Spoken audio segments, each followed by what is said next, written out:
आप सबको अक्षय तृतीया यानी आखा तीज की बहुत बहुत दिल की गहराई से बधाई, बहुत बहुत शुभकामनाएं। इस त्योहार का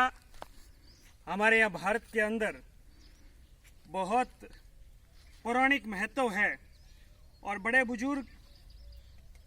इस दिन खेत में जाकर के और धरती माता को प्रणाम करके और अच्छे धन धान्य की कामना करते हैं। और जैसा आप अभी देख रहे थे, इसे सूड़ कहते हैं मारवाड़ी के अंदर। और ये जो शब्द है, इस शब्द ने और ऐसे अनेकों शब्द थे जो राजस्थान आरपीएससी जो चयन बोर्ड है राजस्थान का, उसने गत दिनों, मैं कहूँ गत सालों, जब शिक्षक भर्ती हुई और अन्य जो भर्तियां हुई, उन भर्तियों के अंदर ऐसे शब्दों का इस्तेमाल किया था कि सूड़ किसे कहते हैं, बिलोना किसे कहते हैं। तो इस प्रकार के शब्दों ने, जो कि हमारे मारवाड़ के बच्चे थे, लड़के और लड़कियां, उन्होंने ऐसे शब्दों को जट से पकड़ लिया, क्योंकि वो धरती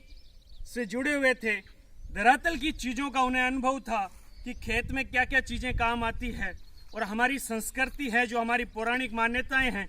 उनमें क्या क्या चीज़ें होती थी, किसान किन चीज़ों का यूज लेता है और किस प्रकार से धन धान्य की कामना करते हुए आखा तीज के मौके पर वो सूड़ करके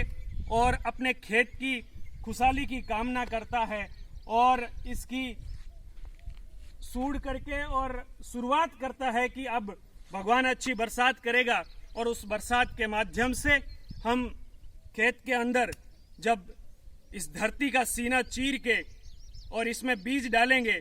तो यह अन्न उत्पादन करेगी और इस देश का पूरे का पेट भरेगी, इस देश की खुशहाली में कहीं न कहीं चार चांद लगाएगी। तो मैं आपसे कह रहा था कि आरपीएससी के अंदर जिन शब्दों का यूज लिया गया और उनके आधार पे जो ग्रामीण क्षेत्र से जुड़े हुए लोग थे, उनको उस एग्जाम के अंदर बहुत बड़ा फायदा हुआ था। इसलिए आप लोगों से भी निवेदन करना चाहूँगा कि आज चूंकि डिजिटल जमाना है, 21वीं सदी है, लेकिन इसके बावजूद भी खेती, किसानी,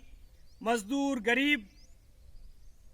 के जीवन में काम आने वाली चीज़ों से भी हमें वाकिफ होना चाहिए। और समय समय पर ऐसी चीज़ों का न केवल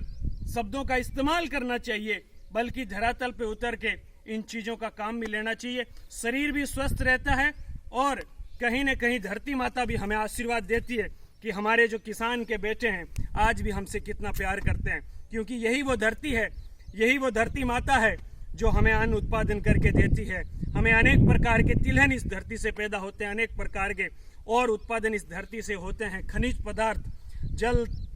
तेल, सारी चीज़ें इस धरती से निकलती है, और यही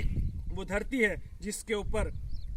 किसी प्रकार का व्यक्ति हो, पापियों को भी यही सहन करती है, और जो धर्मी हैं, अधर्मी हैं, सब लोग इसी धरती पे रहते हैं। इस धरती माता को बार बार नमन, और आप सबको एक बार पुनः पारस गुजर की ओर से आखा तीज यानी अक्षय तृतीया की बहुत बहुत शुभकामनाएं। नमस्कार, आभार।